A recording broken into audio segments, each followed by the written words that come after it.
Continuamos dentro desse tema das disciplinas espirituais, pensando nesses meios de graça que Deus deixou à nossa disposição como um instrumento para o nosso crescimento, para o nosso amadurecimento, para nós conhecermos mais a Deus e sermos mais parecidos com Jesus.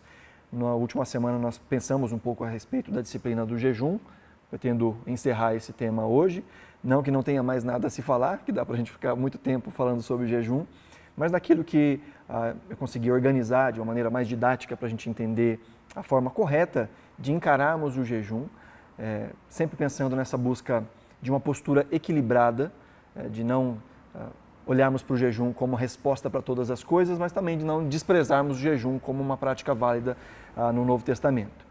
É bom reconhecermos também que esse tema não é tão facilmente encontrado nas Escrituras no que diz respeito a explicação de como as coisas funcionam, porque a Bíblia trata muito mais de descrever pessoas que estavam praticando o jejum, povos que estavam praticando o jejum, do que mostrar isso como uma prescrição ou explicar passo a passo como se faz um jejum. O que a Bíblia mais faz é narrar histórias onde pessoas praticaram o jejum e nós vemos mais ou menos ali como isso aconteceu de uma maneira mais prática. Como eu disse no nosso encontro passado, há muitas coisas que a Escritura não vai ser exaustiva, porque ela faz parte de um contexto sociocultural muito comum da época. Então, os cristãos praticavam jejum, porque também os judeus praticaram jejum, e não só cristãos e judeus, mas outros povos, outras religiões, sempre praticaram o jejum com objetivos espirituais, com o objetivo de quebrantamento. Era uma prática comum, ou de uma demonstração externa comum de um coração quebrantado, né? A ideia de alguém que, por exemplo, se vestia de pano de saco, alguém que se assentava sobre as cinzas ou jogava cinzas sobre a cabeça, a ideia de alguém que ficava voluntariamente sem comer, eram práticas muito comuns no mundo antigo para demonstrar um coração enlutado, um coração pesaroso, um coração que desejava algum tipo de intervenção divina, fosse do Deus de Israel, fosse das divindades reconhecidas pelo mundo antigo. Então o jejum era uma prática comum do mundo antigo, mas há um delimitar diferenciado nas Escrituras de como os judeus e como os cristãos vêm a praticar jejum, inclusive como Jesus praticou o jejum e ensinou o jejum aos seus discípulos. Foi aqui que nós terminamos o nosso último encontro, dizendo que o jejum também é para hoje. Então é um pressuposto na vida cristã. Jesus diz, quando vocês jejuarem, façam isso e façam aquilo. Jesus vai estabelecer, quando alguém pergunta para ele, olha, os discípulos de João jejuam, os fariseus jejuam, por que os seus discípulos não jejuam? Já mostra que na prática da vida dos discípulos de Jesus, jejum não era algo comum, não era algo constante. Tanto que Jesus diz, eles não jejuam porque o noivo está entre eles. Por que eles vão jejuar enquanto o noivo está com eles? Mas diz, vai vir o tempo em que o noivo será tirado e então eles vão jejuar. Então Jesus está dizendo que vai ter um tempo para o jejum e naquele momento em que Jesus estava entre seus discípulos não era o tempo desse jejum. Então nós vemos que foi uma prática na Nova Aliança, a igreja de Atos praticava jejum, Paulo praticou o jejum, a igreja de Atos em adoração e em jejum, o Espírito Santo diz para separar Paulo e Barnabé para serem missionários. E antes de colocar as mãos e enviar, diz o texto que a igreja toda ora e jejua novamente, então consagra Paulo e Barnabé como missionários e os envia. Quando Paulo e Barnabé estão na sua viagem missionária e eles vão colocar liderança nas igrejas que foram plantadas, diz o texto que orando e jejuando eles levantaram presbíteros para as igrejas. Então a igreja do Novo Testamento também jejuava. E nós não temos nenhuma menção nas Escrituras sobre uma interrupção da prática do jejum. Foi tudo isso que a gente viu no nosso último encontro, só para a gente ter um panorama geral de onde nós paramos. A partir de agora, então, nós passamos a pensar sobre os tipos de jejum que a Bíblia nos mostra. O primeiro e mais comum tipo de jejum é o que a gente vai chamar de um jejum normal. Né? É tão normal que a gente chama ele de normal. Que, por mais que alguns possam pensar diferente, era o jejum que era praticado, isso não só entre os judeus, entre os cristãos e entre todas as culturas, era o jejum praticado só de abstenção de alimentos, em que a água não se abstinha de água e nem de bebida, né? Eles se abstinham da comida. Então é o tipo de jejum mais constante, principalmente jejuns que fossem mais prolongados, né? Por exemplo, quando Jesus está em Mateus capítulo 4, ele sai para o jejum, não há nenhuma menção de que ele tenha feito um jejum absoluto. Fala que ele ficou sem comer. Tanto que é interessante que a tentação que é apresentada para Jesus não envolvia água, né? Diz o texto que depois de ter jejuado 40 dias, ele teve fome e não sede. Né? Não teve sede, teve fome. E o inimigo vem até ele e diz, transforma essas pedras em pães. Eu acho que Jesus tivesse feito 40 dias de água, né? Primeiro precisaria de um suprimento sobrenatural para que isso acontecesse. E nós vemos isso acontecendo na Escritura. O ser humano consegue, no máximo, 3 dias sem água, sem morrer, né? Sem desfalecer. Basta você assistir Largados e Pelados que vai ver isso na prática. Né? As pessoas não conseguem ficar mais de 3 dias sem beber, sem tomar água.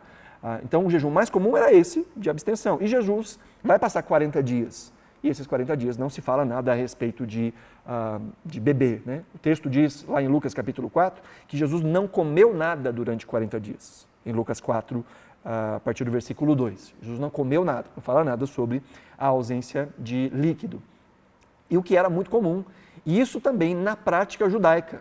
E, de novo, como a gente não tem todos os detalhes na Escritura, a gente precisa recorrer às práticas judaicas. E a gente vai ver nos documentos dos judeus que, para eles, estava pressuposto que o jejum incluía apenas a alimentação e não bebida. Em momentos raros, e a gente vai ver um pouco mais para frente, eles praticavam isso que é chamado de jejum absoluto, que é o jejum que envolve tanto comida quanto bebida. Não se come nada e não se bebe nada. É o caso, por exemplo, que acontece lá em Esther, no capítulo 4, quando Esther pede para que o povo vá jejuar, e ela também vai jejuar, porque ela vai entrar à presença do rei para pedir o favor do rei em relação ao seu povo. Diz o texto lá de Esther, capítulo 4, verso 16. Vá e reúna todos os judeus que estiverem em Suzã e jejuem por mim. Não comam nem bebam nada durante 3 dias. Aí é o período máximo mesmo, né? Na trave. Durante 3 dias. Nem de noite, nem de dia. Eu e as minhas servas também jejuaremos. E depois irei falar com o rei, ainda que seja contra a lei, e se tiver que morrer, morrerei. Então, Esther está se colocando como intercessora do seu povo, para que o seu povo não seja punido e destruído. Ela se coloca como intercessora, então ela pede para que outros jejuem juntamente com ela nesse processo de busca por respostas. No momento de crise, ela pede o jejum, e esse jejum era um jejum absoluto. Então, além do jejum normal e o jejum absoluto, nós vemos o que também pode ser chamado de um jejum parcial. Parcial no sentido de que ele não é a abstenção absoluta de alimentos. Um exemplo clássico é o famoso jejum de Daniel, né? Que diz lá em Daniel capítulo 10, versos 2 e 3, que naqueles dias Daniel está dando seu próprio testemunho, ele diz, eu fiquei de luto por 3 semanas. Mais uma vez lembrando que o jejum tem esse componente de pesar. É um componente de luto espiritual, um componente de uma gravidade de espírito. Ele diz, eu fiquei de luto por 3 semanas, ou seja, 21 dias. Ele diz, não comi nada que fosse saboroso, nem provei carne, nem vinho, e não me ungi com óleo algum, até que passaram as 3 semanas. Então, Daniel está dando um testemunho de como ele praticou esse tipo de luto espiritual. O contexto aqui, é bom se lembrar, que o povo havia sido levado cativo para a Babilônia, depois o Império Assírio é dominado pelos Medo-Persas, e o imperador Ciro permite que o povo volte para a sua terra. Eles vão voltar em algumas levas. A primeira leva vai com Zorobabel e Josué, não o Josué lá de Moisés, é um outro Josué. Né? Eles voltam com o propósito de reconstruir o templo. E eles começam esse projeto. Então vem os inimigos e até mesmo o próprio povo, os samaritanos, que eram judeus que os judeus consideravam judeus de segunda linha, né? Tentam ajudar, e aí começa então uma oposição para que isso aconteça, para que a reconstrução do templo aconteça, e o povo desanima. E é nesse contexto que Daniel está escrevendo, ao longo desse tempo. Daniel está na Babilônia ainda, Daniel está lá servindo ao imperador. Então há um tempo em que o cativeiro ainda era uma realidade, o povo não tinha voltado todo, havia uma obstrução na construção do templo, muita gente ainda estava exilado, o próprio Daniel estava exilado, então a restauração de Israel ainda não tinha acontecido de maneira plena. E é com esse peso de coração que Daniel vai interceder, vai orar, vai lutar pelo seu povo em oração. Por isso ele chama isso de ficar de luto, era um peso de alma. E quando isso acontece, ele então vai fazer essas 3 semanas de jejum. E por que essas 3 semanas são possíveis? Porque elas não eram absolutas e nenhum tipo de jejum normal. Ele fala que ele não provou nada que fosse saboroso, que não comeu carne e que não bebeu vinho. Esses 3 elementos aparecem aqui.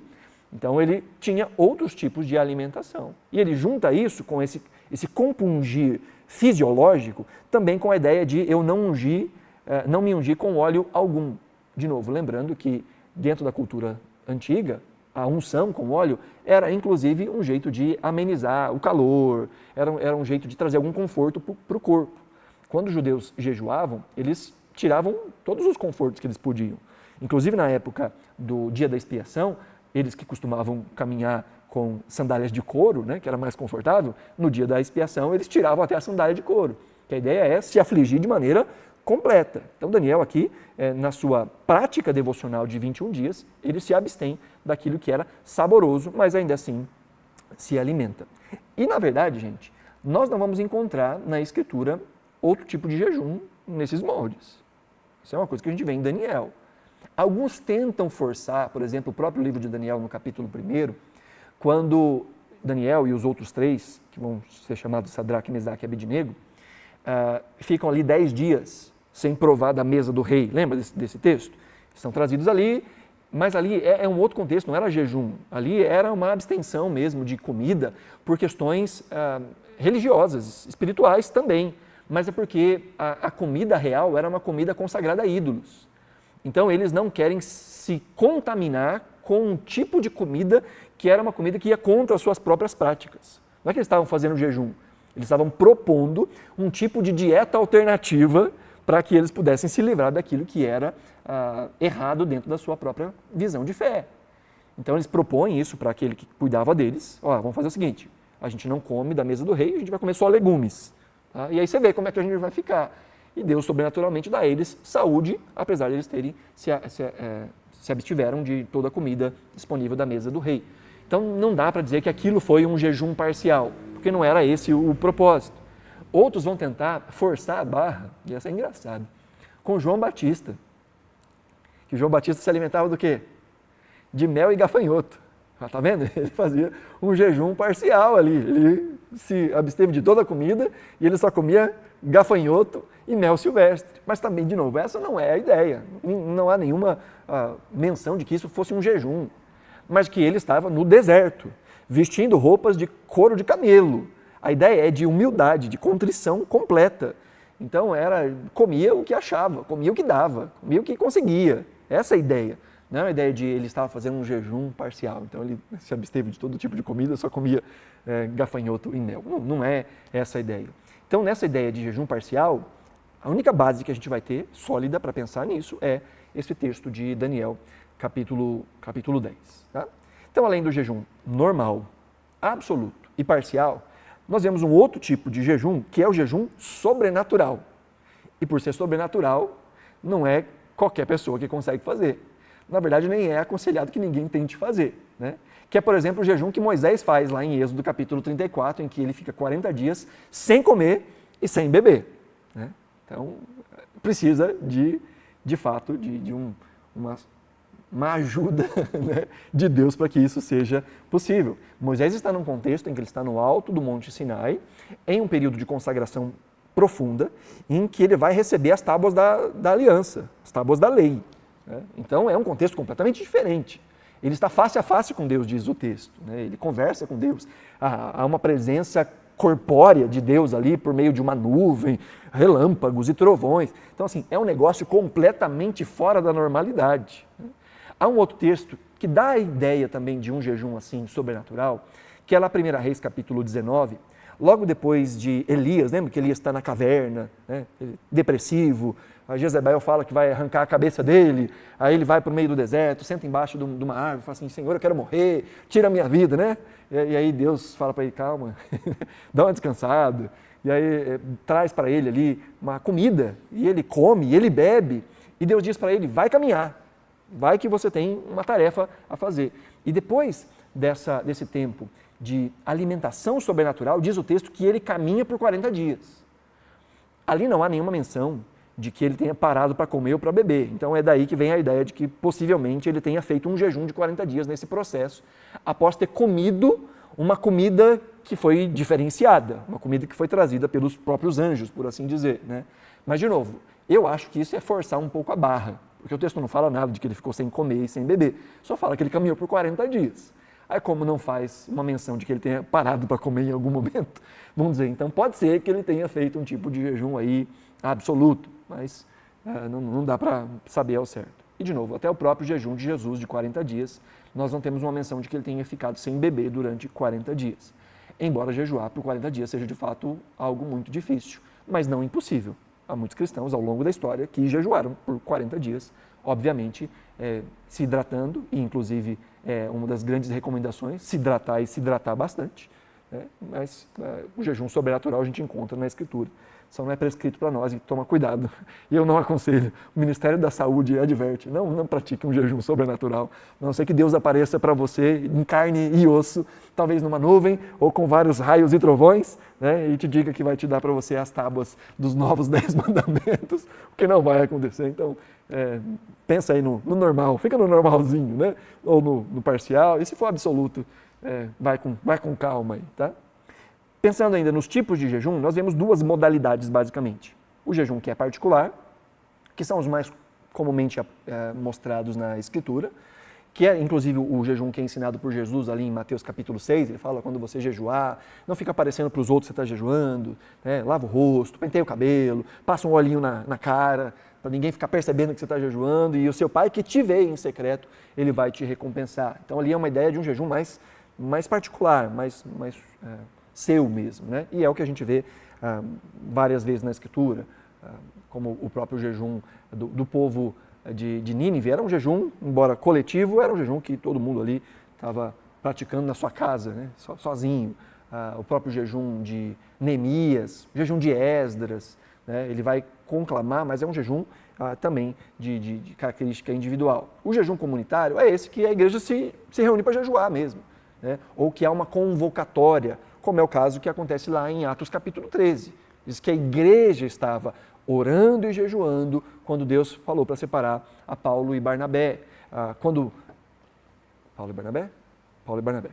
E a mesma coisa acontece quando Paulo e Barnabé estão consagrando os discípulos ali na região da Galácia. Tá bem, a igreja estava ali orando e jejuando. Então há chamados comunitários de jejum, tanto na Escritura, como também ao longo da história da igreja primitiva. Tá? Então são duas modalidades, aquilo que eu faço sozinho, só eu e Deus, e aquilo que eu faço com outros irmãos. Nós encontramos inclusive na Escritura, no Antigo Testamento, um chamado para um jejum nacional. E aqui é sempre muito bom tomar cuidado com essas coisas, porque a gente não pode esquecer do componente teocrático do Antigo Testamento. Israel não era só uma nação, Israel era uma nação de Deus. Isso não acontece mais nos dias de hoje. Tá? Então, nós temos uma dinâmica completamente diferente de nacionalidade nos dias de hoje. Então, alguém que convoca não tem nenhuma autoridade que possa convocar um jejum nacional. Tem aqueles que tentam, né? Mas não há uma ideia assim, porque, de novo, o povo de Israel era um povo que, como nação, era separado por Deus. Não existe nenhuma outra nação assim. Nós temos entre todas as nações um povo de Deus e entre todas as nações um povo que não é o povo de Deus. Essa barreira nacional e étnica foi quebrada na cruz do Calvário. Aí Deus fez dos judeus e dos gentios em Cristo um só povo. Então não há um povo étnico que seja um povo de Deus. E vai ser assim por toda a eternidade. Quando João tem a sua visão a respeito da eternidade, do novo céu e da nova terra, ele vai dizer que ele viu os povos de Deus, que Deus trouxe para si os seus povos. Então, na eternidade, nós vamos conservar as nossas características, nós vamos conservar aspectos que nos distinguem das demais culturas. Como é que vai ser isso na prática? Eu não faço a menor ideia. Mas a Bíblia fala de povos de Deus, e não de apenas um povo nesse sentido étnico. Né? Então, Deus fez de vários povos um povo. E esse povo de Deus está distribuído entre vários povos. No Antigo Testamento não era um povo só, o povo de Deus era o povo de Israel. Então fazia sentido, mesmo porque os reis não eram só governantes no sentido burocrático e no sentido governamental. Os reis eram pastores espirituais do seu povo. Hoje não existe isso. Nenhum presidente, nenhum rei é pastor do povo, ele é um governante administrativo das questões da vida civil. No Antigo Testamento essas coisas eram completamente diferentes. Então é muito importante nós tomarmos cuidado quando nós fazemos algum tipo de simetria entre práticas do Antigo Testamento, principalmente durante o governo de Israel, e aquilo que a gente tenta fazer nos dias de hoje. Então é um cuidado a se tomar.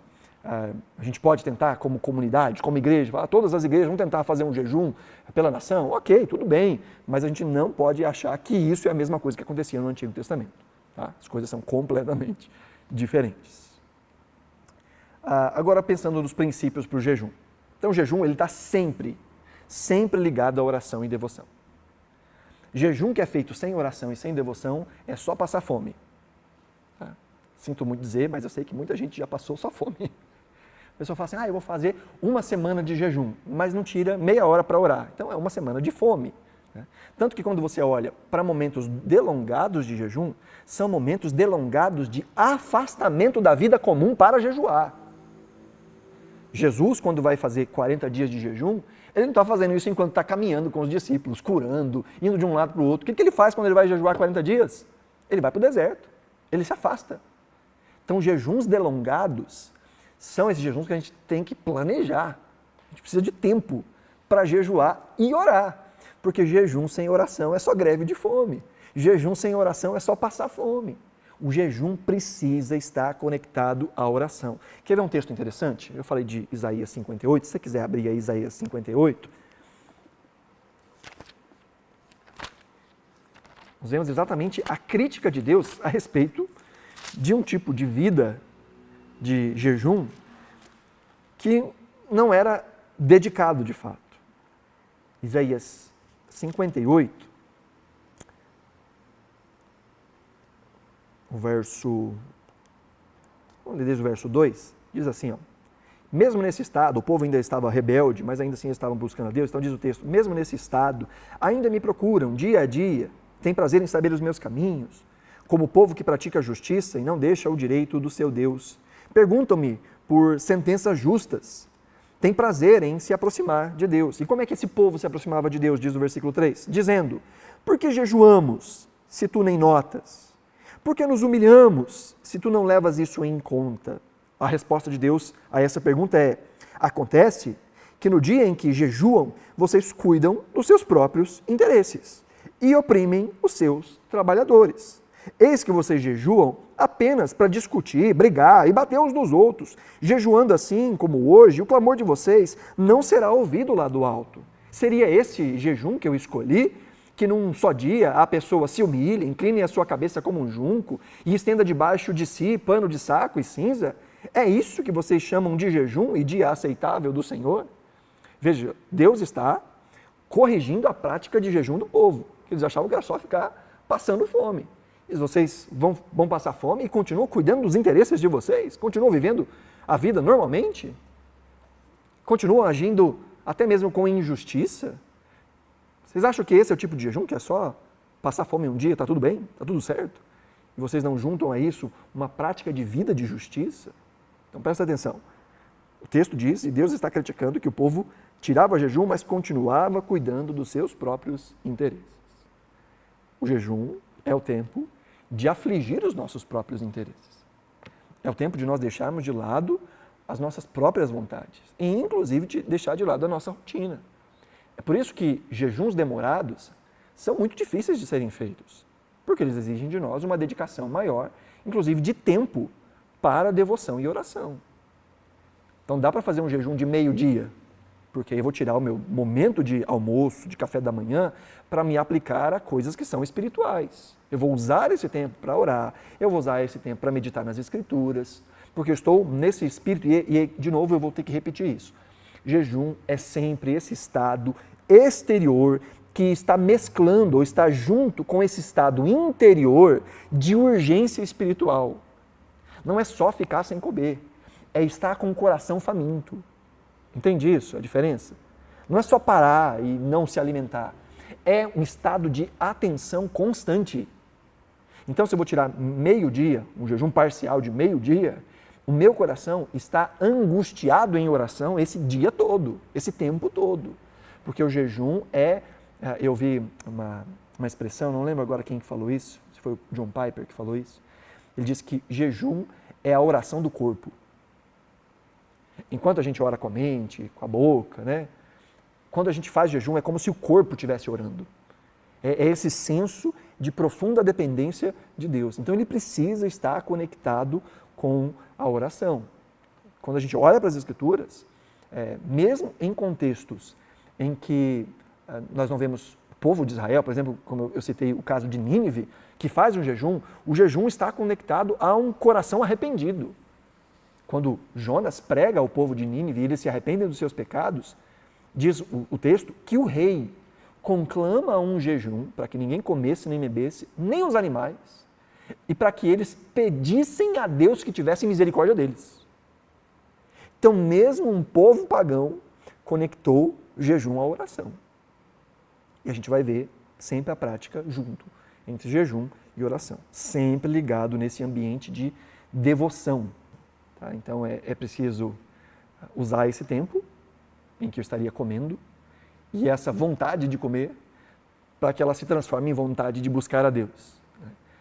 Deixar de comer alimentos naturais, a fim de se alimentar da presença de Deus, a fim de buscar a face de Deus. De mostrar a nós mesmos que nem só de pão vive o homem, mas de toda a palavra que sai da boca do Senhor. Esse sentir-se como alguém dependente, de mostrar a nós mesmos o quanto nós somos dependentes, inclusive da própria presença de Deus para nos suprir, tá? Então, o jejum é essa intensidade na devoção.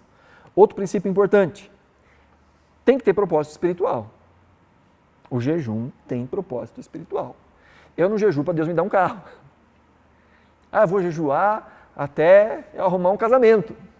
O jejum tem propósitos espirituais. Ainda que ele redunde em algum momento em algum tipo de benefício para além dos benefícios espirituais. Mas o propósito do jejum é espiritual. O propósito do jejum é sempre, e eu vou repetir mais uma vez, é um luto do coração. É um processo de dependência profunda da presença de Deus. Então a gente vai ver sempre ele associado a clamor por arrependimento, a clamor por transformação, a expressar luto mesmo de alguém que se perdeu, de um ente querido que se perdeu. Nós vemos o povo em luto e jejum porque Saul havia morrido. Nós vemos Davi jejuando porque o seu filho havia morrido. Então é esse espírito quebrado de arrependimento, de luto, de busca por direção, de consagração. Então são todos esses princípios ou são todos esses propósitos que são eminentemente espirituais. É um período de busca mais intensa da face de Deus, de intimidade com Deus, de consagração a Deus. Não é a busca por coisas que são materiais, que são humanas. Ainda que eu busque a Deus em um período de grandes batalhas. Batalha no casamento, batalha na saúde, batalha no relacionamento familiar, enfrentando uma situação difícil. Então eu vou buscar a Deus, eu vou buscar a misericórdia de Deus, eu vou buscar a face de Deus em jejum. Mas, de novo, o jejum não é para que Deus olhe para mim e mude aquela situação porque eu estou jejuando. O jejum é essa postura de mostrar a mim mesmo o quanto eu sou dependente de Deus em meio às aflições, em meio às dificuldades. Isso é importante da gente conseguir fazer a diferenciação. Né? Eu não estou jejuando para ser curado, estou jejuando porque estou enfrentando uma batalha na vida física. E eu reconheço as minhas limitações, eu reconheço a minha dependência de Deus, e eu clamo, Senhor, me cura, e com esse coração quebrado, quebrantado, eu faço um jejum, entende? No final das contas, na prática, está acontecendo a mesma coisa. Eu estou jejuando e olhando para uma situação que eu estou enfrentando. Mas na questão da motivação, na questão da visão, na questão desse amadurecimento espiritual, são coisas completamente distintas. Não estou fazendo uma greve de fome para que Deus tenha dó de mim e faça com que a minha vontade aconteça. Eu estou jejuando porque eu reconheço que a minha vontade é fraca e que a vontade de Deus é soberana, ainda que a vontade dele não seja exatamente a vontade que eu quero, aquilo que eu espero. Então há uma luta e eu oro ao Senhor e eu reconheço a minha limitação e eu digo, Senhor, faça a tua vontade e não a minha vontade. Então eu me humilho buscando a vontade de Deus. Amém, gente? Deu para entender a diferenciação aí de uma coisa e de outra? Porque é muito comum, ainda mais nos dias de hoje, em alguns ciclos, a ideia de campanhas, sabe? Mas de campanhas para se obter alguma coisa específica. É a campanha pelo emprego, é a campanha daquilo, e aí sempre envolve o jejum nisso tudo. E, de novo, não tem problema nenhum da gente orar e buscar em Deus as nossas necessidades. Jesus ensinou exatamente isso, sobre orarmos pelo pão de cada dia, de descansarmos o nosso coração em Deus. Paulo vai dizer em Filipenses capítulo 4 que nada deve ocupar o nosso coração com ansiedade, mas devemos apresentar a Deus todos os nossos pedidos, todas as nossas súplicas, orações e ações de graças têm que ser apresentadas a Deus. Então não há nenhum problema em nós buscarmos solução de situações, não há nenhum problema em nós buscarmos melhoria no trabalho, melhoria na família, não tem nenhum problema nisso. O problema é quando a gente olha para o jejum como sendo uma moeda de troca. E isso se evidencia, inclusive, quando aquilo que a gente espera que aconteça não acontece. E a gente fica chateado, porque até jejuar eu jejuei. Né? Como se o jejum fosse essa moeda de troca em que Deus vai fazer a nossa vontade. E é sempre bom nós lembrarmos que o ápice da vida cristã não é que Deus faça a nossa vontade. O ápice da vida cristã é que o nosso coração deseja a vontade de Deus, o reino de Deus. E que o nome de Deus seja glorificado, inclusive em meio às nossas adversidades. Olha o que o Richard Foster fala nesse sentido. Ele diz que fazer uso das coisas sagradas para benefício próprio é sinal de falsa religião. E aqui, benefício próprio, ele está falando exatamente dessas questões que são mais materiais. O que o Foster está dizendo aqui? Quando a gente acha que a gente pode chantagear Deus com o nosso desempenho espiritual. Eu estou com um problema no casamento. Então agora eu vou orar mais, eu vou estar mais na igreja, eu vou dar o dízimo que eu não dava. E no final das contas, está fazendo as coisas numa moeda de troca, numa ideia de barganha. Se não fosse essa situação, não faria. E muito provavelmente, se a situação sair do jeito que ele espera, vai parar de fazer. Ou se não sair do jeito que espera, vai parar de fazer. Muitos são os casos, e eu já falei isso mais de uma vez, de pessoas que me procuram e falam assim, pastor, agora vai. Agora eu vou orar mais, agora eu vou buscar mais a Deus, agora eu vou estar mais presente nos cultos. E eu sempre pergunto a mesma coisa. O que é que você quer? O que você está esperando? Qual que é a sua expectativa? Não, eu quero só ter uma vida mais profunda com Deus. Você quer me enganar? Me enganar? Eu estou nesse negócio de crente faz muito tempo, eu sei que as coisas não funcionam. Aí a pessoa sempre, não, é porque está difícil no trabalho, está difícil em casa e tal. E, de novo, ok, na hora que a gente passa por crise, é bom a gente buscar Deus mesmo, né? Quando não está em crise, tem que buscar Deus também, mas ótimo, busque a Deus. Agora, é sempre bom a gente avaliar o nosso próprio coração, para ver se o que nós estamos propondo na nossa vida espiritual não é uma tentativa de chantagem espiritual. Uma tentativa de convencer a Deus de fazer as coisas conforme a gente espera. Por isso, é o que o Foster diz, né? Usar as coisas sagradas para benefício próprio. E isso é muito comum, principalmente em ambientes de campanha, principalmente no que diz respeito a questões financeiras. O que tem de gente que faz votos, que traz dinheiro naquela expectativa de que Deus vai dar 10 vezes mais, né? Melhor que bolsa de valores, melhor do que jogar na Mega Sena, né? Tem algum tipo de investimento que dá um retorno como esse, né? Então não está expressando a sua generosidade, não está expressando uma consciência de gratidão, não está expressando nada disso, só está tentando convencer a Deus de te dar alguma coisa. Então eu vi um pastor dizendo uma vez, não vou dar o nome porque pode ser indelicado, ele dizendo, olha, se você quer sair do aluguel, vem aqui e oferta o valor do seu aluguel, como um ato profético, dá o valor do seu aluguel, sabe? O outro pastor falando assim, você quer uma casa de 300 mil, traga 300 reais como um ato profético disso aí. Poxa, gente, isso não tem nada a ver com o que a Escritura ensina. Essa tentativa de barganha espiritual, como se Deus fosse uma máquina que a gente tem os jeitos certos de apertar os botões para que Ele realize a nossa vontade. Não é isso, espiritualidade não é isso.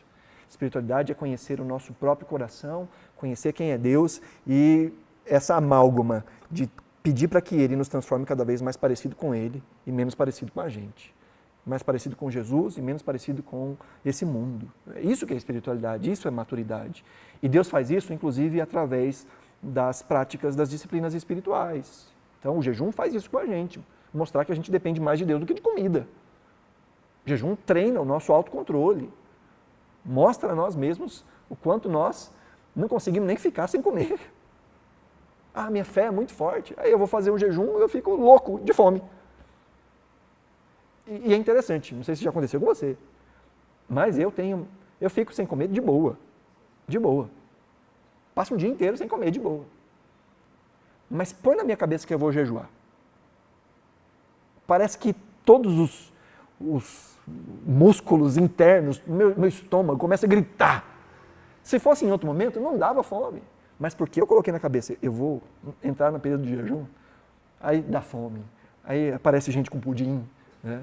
Não que pudim seja do diabo, não, é de Deus. Vai ter muito pudim no céu. Mas às vezes, né, Satanás coloca diante da gente, né, a tentativa de fazer a gente fraquejar.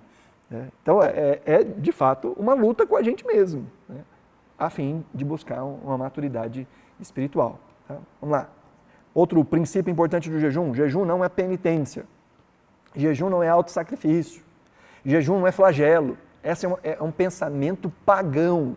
São os pagãos que, né, se machucam, que pegam, não sei se já viu, gente fazendo alguns tipos de caminhadas espirituais, e eles pegam um chicotinho e vão batendo, né? E quanto mais sangue sai, mais espiritual é o negócio, né? E tentam de todas as formas flagelar o corpo, como se Deus fosse o Deus da carnificina, né? Ah, que legal, quanto sangue, que maravilha. Não tem nada a ver com isso. O jejum não é para destruir o corpo. O jejum é para mostrar a nossa dependência, a nossa fome por Deus. Deus ama o nosso sacrifício. O sacrifício definitivo, pleno e perfeito foi feito por Cristo Jesus na cruz. Esse é o sacrifício que agrada a Deus. Depois disso, Romanos capítulo 12 vai dizer que nós devemos apresentar o nosso corpo como um sacrifício vivo, santo e agradável a Deus. O que Paulo está dizendo com isso? Que o sacrifício que agrada a Deus é uma vida diária diante de Deus. São as nossas ações, são as nossas palavras, são as nossas decisões. Esse é o sacrifício que Deus espera de nós. Então Deus não tem prazer no sacrifício, não é isso. O jejum não é para flagelar o nosso corpo. O jejum é para nós podermos mostrar a nós mesmos e intensificarmos o nosso tempo de oração, reconhecendo a nossa dependência de Deus. E por último, dentro desses princípios do jejum, é bom lembrar que ele tem que ser o tanto quanto possível oculto. Oculto. Não ficar saindo falando para todo mundo. E por que tanto quanto possível? Porque às vezes você vai jejuar em comunidade, então está todo mundo sabendo que você está jejuando inclusive com outras pessoas. Ah, você mora com outras pessoas, aí não é você que cozinha. Ou é você que cozinha, mas naquele dia você não vai fazer uma quantidade absurda de comida que você não vai comer. E aí as pessoas que moram com você, inevitavelmente, vão estar sabendo que você está jejuando. Então, tanto quanto possível, né, a ideia é de que se mantenha a discrição a respeito do jejum. E presta atenção, o que Jesus fala em Mateus capítulo 6, verso 17, eu disse: mas você, quando jejuar, unja a cabeça e lave o rosto, a fim de não parecer aos outros que você está jejuando, e sim ao seu Pai em secreto. E o seu Pai que vem em secreto lhe dará a recompensa. Jesus não está falando apenas aqui de uma questão de não mostre para os outros. Não é só não saia contando para todo mundo. Está dizendo, tanto quanto possível, até que ninguém perceba. Ele fala, olha, arruma aí a sua cara, né? Lava o rosto, penteia o cabelo, unge a cabeça. Ele está falando assim, dá uma maquiada. Não fica se demonstrando, né, muito quebrado, né? Chupa uma balinha de canela, porque quando a gente faz jejum dá até bafinho, né? Então dá uma disfarçada, para ninguém ficar perguntando o que está acontecendo. Você está jejuando? Né? Para que isso também não seja até algo para o nosso coração tentar fazer algum tipo de vanglória. Né? Então guarda aí. Ele faz um contraste. Enquanto os judeus ou os hipócritas, ele fala, eles mudam o rosto. Veja, eles não estão só com fome, eles fazem cara de fome, é isso que Jesus está dizendo. Eles mudam o rosto para que sejam percebidos como quem está fazendo jejum. Jesus fala, vocês vão fazer o extremo oposto. Vocês vão disfarçar que estão jejuando. Então vão lavar o rosto, não vão se mostrar abatido, vão mostrar que vocês estão normais. Porque ele diz, o alvo do jejum são os olhos do Pai e não os olhos das pessoas. Porque aí você já vai ter a sua recompensa, que é o aplauso das pessoas. Né? Então não faz sentido algum alguém que sobe a um púlpito ou que fala, olha, eu fiz 40 dias de jejum. Não faz sentido algum. Não faz sentido algum alguém que transmite os seus momentos de jejum. Não faz sentido algum. Não faz sentido algum. Acompanhe a minha caminhada de 40 dias de jejum. Isso não faz sentido, biblicamente falando, não faz sentido. A não ser que você tenha um grupo de pessoas que está jejuando juntos no mesmo propósito. Vamos orar junto. Aí você faz, sei lá, uma live, faz um meet com todo mundo que está jejuando, né? Vamos tirar tempo para a gente orar junto, vamos ler a Bíblia junto, porque é um jejum comunitário, né? Isso é uma outra coisa. Agora o problema é quando ninguém está jejuando com a gente está mostrando para todo mundo que está jejuando. Ou o pastor sobe aqui no púlpito e fala assim, essa semana eu jejuei 3 vezes. Tá, mas por que você está contando? Jejum é entre você e Deus. Ninguém tem nada a ver com isso. Ninguém pode, nem deveria estar sabendo disso. Porque se o que você está buscando é, ele jejuou três vezes na semana, pronto, essa é a sua recompensa. É tudo que você vai ter, e não a face do Pai. Ok? Então o jejum, como propósito, tem o propósito de fortalecer a nossa vida, de transformar o nosso caráter. Então, por que a gente jejua? A gente jejua buscando fortalecimento, buscando transformação, a mortificação da nossa carne, né, o domínio próprio, treinar nessa abstinência, subjugar os nossos desejos da carne. O jejum é esse instrumento que a gente usa para reconhecer a nossa luta em relação ao pecado, talvez algum pecado que a gente não consegue vencer, aí a gente vai num tempo mais profundo de oração e de jejum, pedindo a Deus que nos dê um coração transformado, que nos dê a capacidade de vencer essa área da vida que a gente não está conseguindo vencer. É mostrar essa seriedade no empenho da nossa oração. Há um texto lá em Joel, capítulo 2, verso 12, que fala sobre esse reconhecimento aí de luta, né? Que Joel 2,12 diz assim, palavras de Deus, agora porém declara o Senhor, voltem-se para mim de todo o coração, com jejum, lamento e pranto.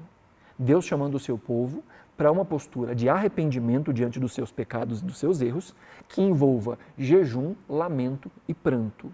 Então o jejum é também este meio pelo qual nós confessamos os nossos pecados. Nós levamos tão a sério o jejum, ou tão a sério a vida espiritual, que nós inclusive oramos clamando que Deus nos transforme e fazemos isso através do jejum também. O jejum nos ajuda nesse processo de vencer as tentações. É tão simbólico o fato de que logo depois da tentação de Jesus, logo depois do jejum de Jesus, vem a tentação, né? Depois dos 40 dias de jejum, Satanás vem e o encara, e nós vemos Jesus vencendo essas tentações com a palavra de Deus, com um espírito e uma postura de dependência de Deus, logo depois de um tempo de jejum. Então, o jejum, inclusive, ajuda a até mesmo revelar o nosso coração. Se tem uma disciplina que revela as coisas que nos controlam, essa disciplina é o jejum. Não só jejum agora falando no sentido estrito, que é deixar de comer, mas quando a gente deixa de lado alguma outra coisa comum na nossa vida, né? Quando você faz, aí não dá para chamar de jejum, mas quando você faz um propósito de abstinência, por exemplo, das redes sociais, e começa a se ver, né? Poxa, vontade de pegar o meu celular, vontade de ver aquele comentário, será que alguém comentou nas minhas últimas fotos? Né? Quando você deixa de lado e o coração fica gritando, a gente vai vendo o quanto a gente é controlado por algumas coisas. Às vezes é um hábito, às vezes é o cafezinho, às vezes é a Coca-Cola, às vezes é o doce, né? Às vezes é alguma coisa que não é ruim em si mesmo, mas que a gente vai percebendo o quanto essas coisas nos controlam. Então o jejum nos ajuda exatamente isso, revelar quais são as coisas que estão ocupando o nosso coração. É sempre bom a gente lembrar que o jejum ele não muda Deus, o jejum muda a gente, o jejum expõe a gente, o jejum mostra quanto nós carecemos de Deus e isso vai nos transformando dia após dia à semelhança de Jesus. Então, dentro desses propósitos, também a resposta diante de crises, como a gente já falou, a busca por orientação, é isso que a gente vê lá em Atos capítulo 13, Atos capítulo 14, a igreja buscando os seus representantes e em busca eles oravam e jejuavam. O Donald Whitney, ao falar sobre esse tema de, no meio de crise, de tristeza, usar o jejum, ele diz assim, já que o jejum é muitas vezes um meio de expressar a Deus a profundidade dos nossos sentimentos, é apropriado que as orações acometidas de tristeza sejam acompanhadas por jejum, bem como por lágrimas. Então, se a gente está num momento de busca mais dolorosa por Deus, o Donald Whitney fala assim, faz sentido fazer jejum nesse momento. Então, tem alguns momentos que a gente está quebrado. Você já experimentou esse tipo de momento na vida. Está quebrado. É uma busca por Deus que é uma busca dolorosa. O Donald fala assim, se o jejum é um meio de expressar a Deus essa profundidade de sentimento, faz sentido nesse momento de profunda dor, na busca por Deus, a gente juntar o jejum e as lágrimas nesse período. Tá? Então, a busca por libertação, a busca por proteção, diante de calamidades, diante de perseguições, né, diante de situações que acometem a vida da gente, faz sentido a gente orar a Deus também com jejuns. Tá? Em terceiro lugar, o jejum pode ser também uma expressão de amor e devoção, pura e simplesmente. A gente vê um exemplo disso lá em Lucas capítulo 2, quando fala daquela anciã chamada Ana, que estava sempre no templo buscando a Deus com jejum e oração. Ela estava em uma postura de adoração a Deus. Então a gente pode adorar a Deus também quando a gente reserva tempo para adorar, para orar e para jejuar como um sinal, uma expressão do nosso reconhecimento de quanto nós dependemos de Deus. E também pensar aí por propósitos comunitários. Orar e jejuar em comunidade. Como já disse várias vezes aqui, a escolha de liderança, o desejo de que a obra de Deus vá em frente, o desejo por crescimento da nossa comunidade, por exemplo. Vamos fazer um jejum comunitário essa semana para crescimento da igreja, crescimento espiritual, crescimento em maturidade, crescimento numérico, né? Em tempos de aflição, quando a gente percebe em alguns países, por exemplo, perseguição religiosa acontecendo e se avolumando, vamos ter um tempo de oração e busca por Deus como comunidade de fé em relação a isso. Muitas foram as comunidades que no tempo de pandemia tiraram tempo para jejuns comunitários, entendendo a dificuldade social que a gente estava enfrentando. Então é importante esses propósitos também que são comunitários. E aí, para a gente encerrar, como é que a gente faz o jejum na prática? Primeiro, separando tempo e lugar para orar. A gente não só prepara o estômago, né, mas a gente prepara tempo para oração. Se a gente vai jejuar meio-dia, então no tempo em que a gente estaria almoçando, a gente vai gastar tempo de busca, de devoção, de oração, de leitura da Escritura. Então é preciso preparação. Não dá simplesmente falar, vou jejuar. Não, peraí, calma. Organiza a sua agenda, libera espaço na agenda para que você esteja dedicado àquele momento, para que você possa parar realmente e jejuar.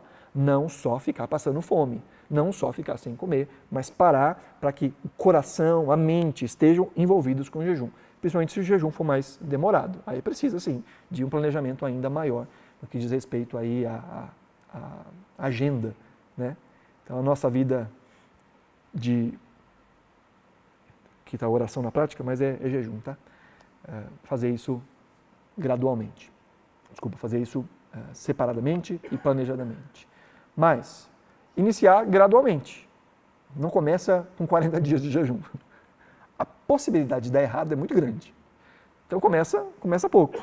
Começa com um dia ou meio-dia, né? Vai ampliando, vai aumentando, obviamente dentro da sua disponibilidade e dentro do tempo que você consegue ter de devoção nesse período de jejum, né? Então, não começa às vezes com um jejum total, a não ser que seja meio-dia. Vai fazer um jejum do dia todo? Toma água. Inclusive é saudável tomar água durante o jejum. Não vai fazer um jejum absoluto logo de cara, vai devagar. Vai com calma. Segundo, respeite seu corpo. Tem gente que não pode fazer jejum por questões de saúde. Às vezes a pessoa está Eu lembro que quando a gente estava... Agora já dava contar porque já passou. A gente estava em jejum com a nossa antiga igreja, estava num tempo de 40 dias de jejum. E aí estava numa escala de jejum, a igreja fazendo jejum. E a Maiara se descobriu grávida nesse tempo, né? Aí eu falei, meu Deus do céu, ela foi procurar o médico, eu estava em jejum, tá tudo certo, aí faz os exames e tal. Então assim, tem momentos que não é bom, não é sábio fazer jejum. Pessoas com um problema de diabetes, não pode ficar sem comer muito tempo, ou às vezes tem questões de pressão, então vai fazer um jejum, mas precisa ter uma balinha ali para dar uma equilibrada, às vezes no açúcar, dependendo da condição fisiológica, né? Então tem que respeitar o corpo. O jejum é uma disciplina de mortificação da carne e não de matar o corpo. São coisas diferentes, né? Então, pessoas que têm condições médicas, buscar orientação antes de se aventurar e, se não for possível, pensa de uma outra forma de abstenção para desempenhar esse mesmo papel na sua vida espiritual, né? Então, respeita aí o seu corpo. E no caso de abstinência completa do jejum absoluto, não faça o jejum absoluto de mais de 3 dias. Né? Não faça. Você vai morrer né? Não é espiritual morrer jejuando. Tá? Então, faz aquilo que cabe dentro da sua saúde. Defina um propósito espiritual, que esse propósito seja específico, seja bem delimitado na sua mente. Não, eu vou tirar esse tempo de jejum para uma maior consagração, ou para orar por transformação nessa área. Sou uma pessoa muito irada, sou uma pessoa muito, sei lá, melancólica, sou uma pessoa muito egoísta. Então eu vou tirar um tempo de jejum, porque eu estou me vendo muito ansioso. Então tirar um tempo de jejum e oração para que Deus transforme o meu coração, para que eu seja mais sensível, para que eu confie mais em Deus, para que eu possa amar melhor o meu próximo, que Deus me dê sabedoria a lidar com o outro, para que Deus me dê sabedoria a lidar comigo mesmo. Então, defina um propósito que seja espiritual. Por que é que você está jejuando? Quando é que começa e quando é que termina esse jejum? Seja específico nesse seu propósito de jejum. Use o tempo que você estaria comendo para devoção. É uma aplicação muito prática do jejum. Passe o maior tempo que você puder, disponível, óbvio, nesse seu tempo de jejum, buscando a Deus, em oração, na palavra, em silêncio. Então, esse negócio de, eu vou fazer uma semana de jejum, ou vou tirar 2 dias seguidos de jejum, mas a sua rotina continua exatamente a mesma, né? Fazendo os mesmos trabalhos, acordando no mesmo horário, né? Não mudou nada na rotina, você só está passando fome, né? Então tire o máximo possível de tempo para que você esteja nesse espírito de jejum, com esse coração que sabe que está jejuando e está buscando a Deus em jejum. Tá? Então o que você vai fazer nesse tempo de jejum? Planeje isso, seja ler um capítulo da Bíblia, seja orar por necessidades específicas, seja ler um salmo, né, fazer uma obra espiritual, tipo vai evangelizar, vai abençoar alguém, vai visitar alguém. Eu estou em jejum, eu vou me ocupar daquilo que é espiritual. Não é incomum, ao longo da história da igreja, cristãos que jejuavam e o seu alimento eles doavam aos outros, juntavam as duas coisas, né, generosidade e jejum. Então, ao invés de preparar comida para si, e comer, eles jejuavam, preparando comida e entregando a pessoas que estavam em carência. Então é uma forma de pensar também. Às vezes você que trabalha fora e às vezes compra uma marmita ou paga, né? Então pega aquele dinheiro e faz uma obra social, né? Uma caridade para alguém, investe em missões. Né? Eu falei isso no domingo, a nossa junta de missões, a JAMI, ela tem um projeto que chama Lápis Missionário, que com R$ 29,90 você abençoa uma criança que está em processo de formação, através de um dos nossos projetos missionários, e você alimenta aquela criança durante um período escolar. Né? Então, você está ajudando uma criança a ser mantida, né, na sua vida de escola, vida acadêmica, em um projeto missionário e está sendo alimentada ali em situação de vulnerabilidade. Então, uma forma espiritual de jejuar é, olha, eu pago R$25 numa marmita, mas hoje eu vou fazer um jejum e vou pegar esses R$25 que eu gastaria para investir em um projeto missionário, para investir na vida de alguém, para abençoar uma pessoa que eu conheço, está passando por dificuldade, seja lá o que for. Tá? E aí, por último, tenha sempre moderação ao encerrar. E é importante falar isso, né? A pessoa passa 2 dias de jejum e vai terminar o jejum numa churrascaria. Né? E come, e sai dali direto para o hospital. Né? Vai devagar. Somente depois de um período prolongado de jejum, vai com calma, vai com alimentos mais leves, né? Vai com algo para não impactar o estômago também. Né? Vai moderação, né, nessa volta, pequenas porções, priorize o alimento que é mais fácil de ser digerido, um alimento que seja mais simples, e invista na mastigação desse alimento, né? Se hidrate bastante e obviamente, pense nesse tempo de maneira adequada. Né? Você sai de um momento de jejum para um momento de gula, né? Parece que não faz sentido algum. Fica um tempo em consagração e aí quando volta está comendo até o reboco da parede. Não faz sentido, né? Já perde a bênção. Né? Já finaliza um momento espiritual com um momento carnal profundamente ofensivo a Deus. Então, moderação aí na hora de encerrar.